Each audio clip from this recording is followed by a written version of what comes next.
Well, back to Meridian we go. Ladies and gentlemen, welcome back to another episode of this Dawn of War 2 playthrough. As you can see, my neglect of Meridian has caused the clouds of Tyranids to get pretty fucking massive, so I should concentrate on here for the time being. I did, in between episodes, do a couple of side missions, defense point missions, and failed one of them, which means that we lost a foundry on Corderis, but we did manage to protect one of the shrines there, so we still got a bit of fighting bite. Now, this mission I do remember being quite tricky. It's basically the build-up to a boss fight with Idranel, who is the leader of the immediate vicinity of Eldar Craftworld forces in the subsector. We did get this level 17 Thunderhammer, but it gives you a negative armor rating, so no thank you. Avitus has just gotten a few more seals and stuff like that we can give him. Tarkus, not really much has changed. Cyrus leveled up, so we were able to give him a bit of a closer chance at getting the Master Infiltrate ability. Oh, and Tarkus did actually level up, and so we're just 1 point away from getting tactical expertise for him. Thaddeus, not really much has changed. He's leveled up. He's a little bit closer towards getting the Terminator Honours ability, so that's something. And Davian Thule, again, not a massive amount, but we have now got him a pair of pretty tasty looking Dreadnought claws, so I think we might use him in this mission in place of Avitus. Oh, no fancy cutscene this time. Who do they think I am? Some sort of basic Astartes grunt? Every moment here gives the Tyranid infestation time to grow. Yeah, but we're not fighting the Tyranids today. We're fighting the Eldar, aren't we? Who cares? God, I tell you what, I've been doing this playthrough now slowly, bit by bit, for about a year, but it's starting to make me go a bit mad, I think. Really?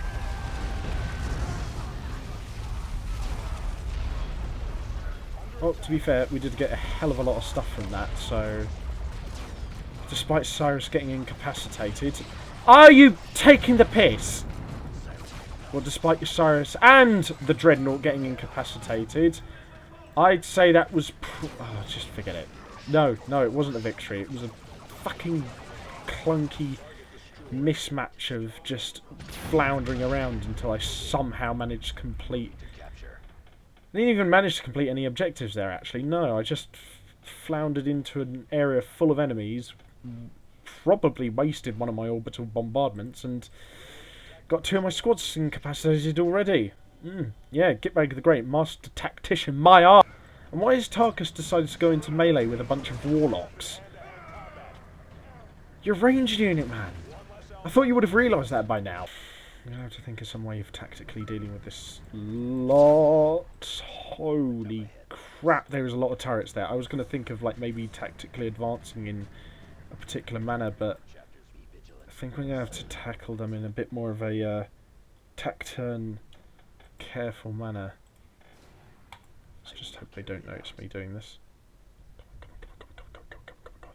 Just lay down a det pack. Okay, I think that might have worked. Huh, they didn't even shoot at it. Alright.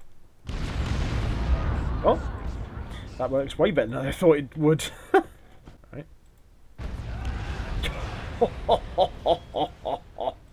Those things do so much damage.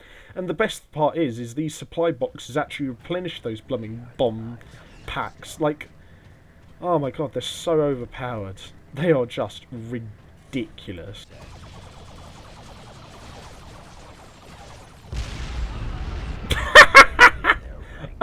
You know what? I forgot that when the enemy destroys the bomb pack, that it blows up. I thought... oh, that is brilliant.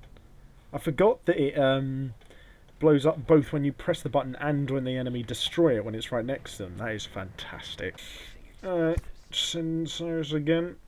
In all honesty, Cyrus in a head-to-head fight is probably your weakest squad that you get in this entire campaign. He really is probably in a head-to-head, toe-to-toe sort of stats comparison with your other units that you get throughout this campaign, probably your weakest unit, but somehow he ends up being your most useful one. He probably only second to maybe the commander, and even then the commander isn't as tactically flexible, one could argue, as Cyrus. He's good at medium to long range combat, he's good at short ranged combat, he's good at saboteur missions, he's good at alternative combat where he's needed to sort of take out key points of clusters of enemy units or key structures with particular abilities that only he can use.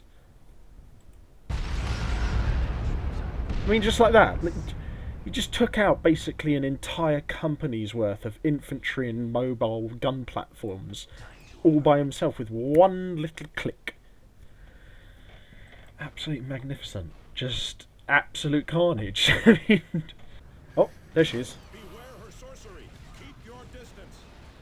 Target in sight. I have foreseen all your meddling, but I will not allow you to bring ruination upon our craft world. Could you please stop just chasing my ranged units, please, miss? Face the seer of oath by the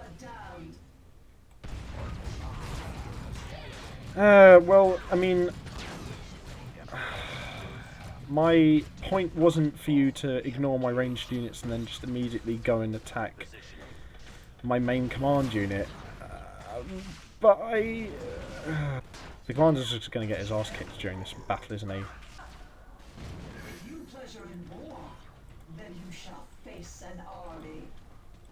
By facing an army, you mean spawn one singular squad of warlocks that are then summarily pulverised by an entire strike force of Space Marines. I'm not entirely sure you understand what an army is, Idranel.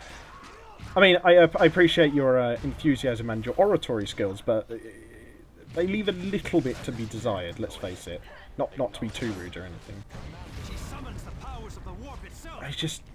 Really? Alright, fine, whatever. Tarkus, no, don't engage her in Mortal Kombat. You're not a fucking melee unit. Oh, that's the second time today he's done that. No, stop it! Run away! You, really? Really? Oh, there we are.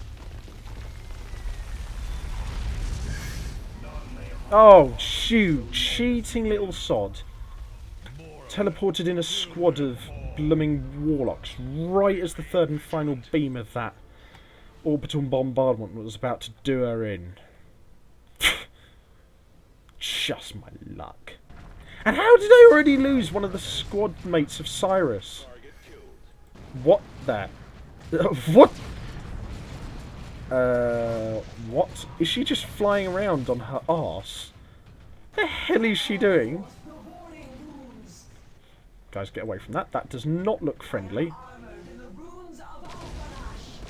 Wow, that does a huge amount of damage. Oh yeah, that's a warp storm ability. I forgot that does a crazy amount of damage.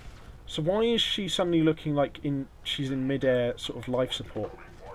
Oh god, not this. Oh, it's caught Davy and Thule in it, hasn't it?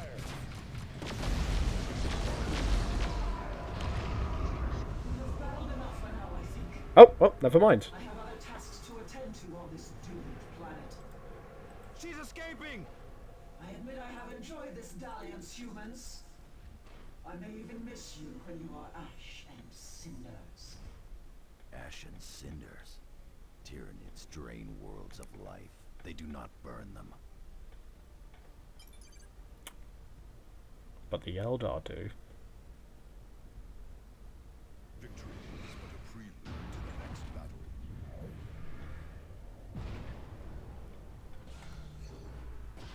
57% fury, 1% squad resilience, and 14 minutes speed. That's... yeah, it's probably about as fair as I would say it should be. Yeah. The alien witch escaped! She laughs at us while our worlds die! Commander, I share your sergeant's frustration, but I have far graver news. I have finally obtained the master control codes for Angel Forge, and have transmitted them to your ship and to Captain Angelo's fleet. I fear it may be too late to do you any good, however. Another Tyranid swarm is driving into the Forge area. Massive defensive walls guard the approach to the forge, but the Imperial Guard forces stationed there are being overrun.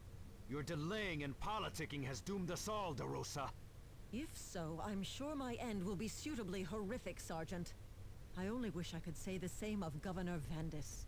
What do you mean? I make no excuses for my mistakes, but I have been fighting to get those codes for you for days. The governor simply ordered me to continue delaying you, and then stopped answering me altogether. When I finally dealt with the House Vandis soldiers guarding his residence, I found he had left the Meridian system for some private retreat 3 sectors away. I did find the codes for Angel Forge, however.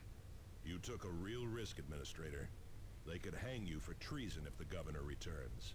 Governor Vandis turned tail and left the entire sector to die. Your commander is here, fighting to save it.